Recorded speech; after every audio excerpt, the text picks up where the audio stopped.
Mi-am luat prietenii și am plecat în căutarea unui lac, mai exact, lacul Osoi, un lac natural din comuna Său, județul Bacău. Dacă vă plac știucile, este locul perfect. O să găsim lacul, ce obstacole o să întâlnim și pe cine o să sacrificăm dacă o să ne întâlnim cu un urs. Hai să vedem. La prima vedere, vedem o mașină în fața noastră și ne gândim, și probabil și voi v-ați gândit, e o mașină abandonată, nu? Ei bine, merge mai bine ca mașina mea, băi! Cum e posibil așa ceva? Salutare tuturor, este cald de murim și o să mai trag așa niște scene din când în când, nu o să filmez până tot drumul pentru că este foarte mult și e foarte greu. Și mai avem încă vreo 10-15 km aici.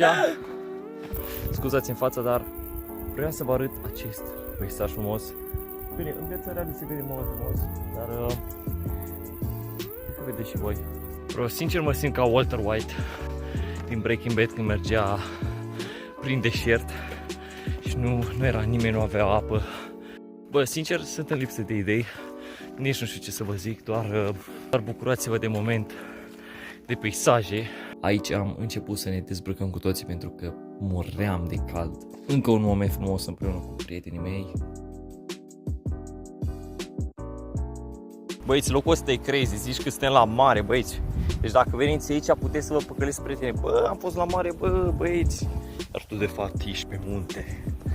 Wow! Eu le-am zis la băieți să-mi fac o poză ca și cum aș fi la mare, dar m-a umplut de nisipul ăsta mișcător. Ok. Mai avem și noi o leacă, cam 1-2 km, ceva așa, și ajungem. Destul de liniștit. Normal vin musafiri, auzi la mine, turiști pe aici. Se mai plimbă turiștii pe aici. Și acum să vedem dacă dăm de oameni sau nu. Trebuia să-mi iau un tricou de la care nu transpiră. Mi-am luat un tricou de la stil balon. Deci că e făcut din cauciuc de balon sau ceva de genul, pac. Nici n-a durat 10-15 minute, pac, s-au dat tot. A trebuit să dau jos. Mamă, și uite că nu e foarte departe locul ăsta de casa mea și sunt peisaje destul de ok, destul de faine. Și voi cum e viața reală, se vede mai frumos. N-am camera acum de 20.000 de euro să vă fac unul la unul cu ochiul meu, dar e destul de tare. Băi și fete, nu știu dacă este o dezamăgire pentru voi, dar am reușit să găsim lacul. M-a băgat Daniel prin toate burenele, prin descoclauri. Nu știam unde era drumul. Acum spune că nu știi drumul. Mamă, am stat 3 ore prin Bureanu, nu știam drumul. Ce drept, o să am găsit lacul. O să mergem aproape. Oh! Și o să trag un cadru de acolo frumos. Cam pe Daniel. Daniel, vrei să spui ceva? Sunteți foarte sensibili. Sensibil? Bă, ce ai urcat 7 km? 7 km. Ce păram. Parcă hai. Bun, pregătiți-vă pentru acest lac mirobolant, pentru că vă sper că s-a meritat. Apăsați și voi un buton de like, au ce mânam, și un subscribe pentru acest canal nou.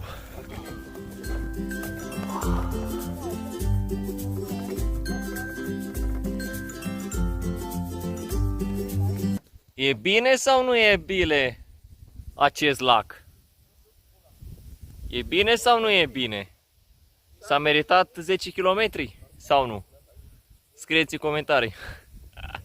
E bine sau nu e bine această masă all inclusive? Nu e bine, tu. Bă, nu mai jura. Ai zis de repede ori, e bine sau nu e bine. O să te cenzurez.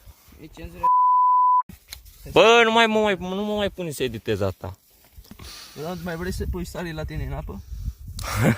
Am aici.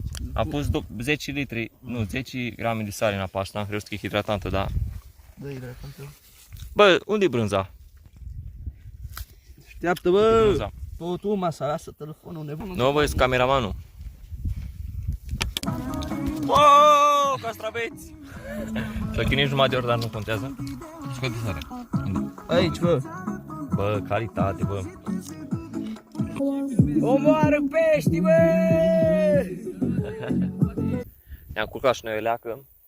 Stau aici sub niște nisip. Îi avem pe fratele meu și pe Daniel acolo. Un coleg e acolo, cred că se vede capul. Are ceva probleme cu digestia. Ce dracu fac ea acolo? What the fuck? Bă, ce faceți?